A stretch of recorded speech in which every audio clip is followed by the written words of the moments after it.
Sun is getting a brand new seeing eye dog on September 2nd. #Vancouver, #VancouverPkey. Captain Cupcakes is coming here to help the Vancouver Sun employees see the 3% school stop signs in Vancouver. Hooray! Soon 100% school stop signs will magically appear due to Captain Cupcake's ability to transform zombies into civilized folks, due to the ancient powerful tools of ethics, civic duty, law-abiding behavior, and conscientiousness. Our older Vancouver teens adore street cred, and so road rash is merely human nature. Every Mother's Day it's another local parade of Vancouver's families blowing stop signs before and after church and then before and after lunch out with the gang. A festival of civic negligence that enjoys 95% speeding of families past the Vancouver Children's Hospital on Oak Street. The directors of the Children's Hospital are well aware. Good thing they never share. Who would care? Now, this canine superhero trained at the World Health Organization's Road Safety Office, the Right Honorable Captain Cupcakes, will wipe this town clean and use Mayor Kenny Sims as the perfect example of civic negligence when the 3% school stop signs appear right after a month of police enforcement in October. Just in time for Halloween. In 1997, a chief of traffic police in Vancouver, Dr. Days pay for any constable who didn't ticket everyone they saw breaking traffic laws. The chief went around town looking for lollygagging constables, and if the officers wanted to get paid, then they ticketed everyone.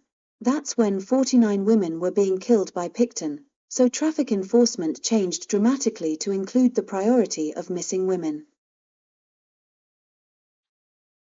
And now, the Vancouver traffic police people who direct traffic are not allowed to ticket the thousands of cars who blow stop signs in front of them, when they are not directing traffic due to lower volume at certain points, but standing with their arms crossed. ICBC put 10,000 stop signs in Vancouver in 2001. The Vancouver Sun stokes the public's awe of the consequences of civic negligence. Between the crack-smoking mayor of Toronto to the MP who stole from a jewelry store, Canada is awash with international news potential. So the Vancouver Sun will never stop pampering its readers with anything that might hint at this dark comedy. The Vancouver Sun is like the other media agencies who encourage terrorism in Canada. Who needs ISIS when you have the Canadian and American media, folks? Remember Tomorrow Never Dies, James Bond's nemesis who was Mogul Murdoch in literary disguise. First they encouraged someone to put a bomb in a package and send it to their lawyer. The lawyer opened the package and it blew up her hand. Thank you media. Then the media smelled the potential and finally another bomb. A group of rough folks were hanging around a convenience store for weeks and finally some citizen tired of it and put a bomb in a suitcase and left it there. The group put the suitcase in their van and drove away. Then it blew up once they opened it up. The media has now become criminal and is doing its utmost to stoke that bombing machine in that city. TSN, Globe and Mail, Vancouver Sun.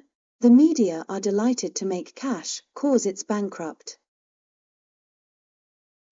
Once Vancouver's fine citizens and the local media found out that being poorly informed helps keep the rioting alive, they never looked back. During COVID, Vancouver's poorly informed folks gathered illegally and so kept Vancouver's citizens inside 4 years, essentially kidnapping Vancouverites. Easter and Christmas were especially nasty.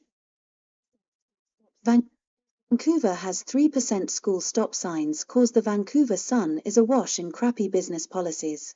By offering contests to solve the high price of housing etc., the Vancouver Sun could make readers boast, brag and show the power of well-informed citizens. A nasty thing, maybe, but killing folks in the capital of Manitoba is not cricket by any means. The football team is called the Bombers. The media loves to be as creative with this name and the real name is the Blue Bombers, but modern media bottom feeders are bored and love to read about their success of destabilization, child genocide, malgovernment etc.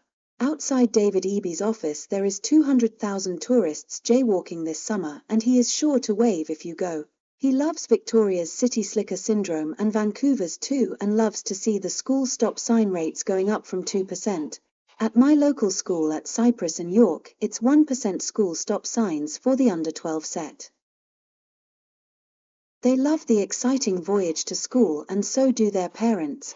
Who needs laws when you have child genocide to be proud of? Vancouver's child-killing machine is street cred covered in blood and ends at the funeral home. Are we that creepy? 3% school stop signs? Really? Proud? Patriotic? Law-abiding? Ethical? Bloodthirsty? Solving problems is not for Vancouver's residents.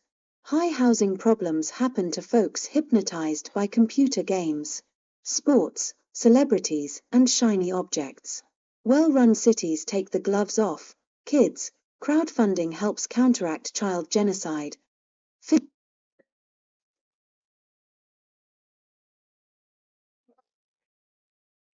Oh.